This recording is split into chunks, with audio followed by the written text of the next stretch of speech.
Guys, let's look at some $1,000 knives. Each one of these knives are around $1,000, if not more. I've got my Ferrum Forge Master Blaster. I've got my Ferrum Forge Stinger. Both of these are Maker's Choice. And I have my Norseman. Now, a lot of people are like, I don't understand $1,000 for a knife. Let me kind of explain why. This one has been a grail knife for me for a long time. These knives take a long time to produce. John is really, really particular about how he makes knives. Every one of these has to pass a lot of scrutiny and things like that. So there are a lot of them out there now, but not as many as you would think, and they're not as fast to produce as like a full production. This is basically a full custom.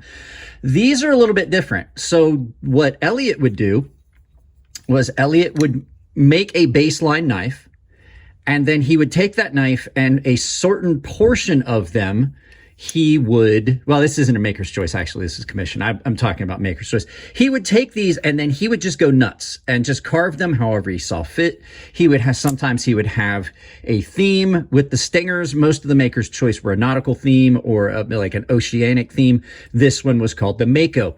Now, the thing about this, and people are like, so what makes it so much more special? It's the same knife, but what Elliot would do is, this was hand carved with a Dremel. And I don't mean one of the Dremels with a cable. This was just one of the big motor on top of it Dremel with a 1/32 ball end mill.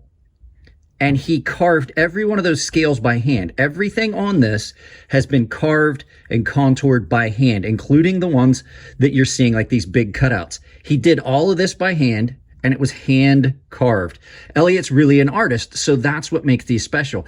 This one was special because this was a knife that they had not made for a long time. There was enough parts laying around that Elliot told my friends Matt and Nico that he would make this knife in a fashion that I liked from parts that were laying around. So this is a very, very special knife. It was a lot of work. This was milled out and then was pushed in with a press, and then Elliot carved it. As you can see, that stands up proud, that ridge line, because Elliot knew what I liked.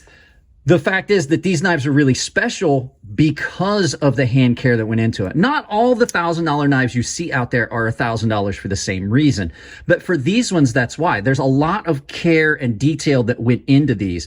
The way John is real particular about how his knives are done, the way Elliot is spending hours and hours and hours. Typically these grinding or these carved knives were an extra $500 because these literally took 80 to 100 hours just to do this. There was so much work that went into these. So just a little look at some really expensive knives and a little thought process as to why they cost so much. So just a little bit of 3 minutes of fun with knives.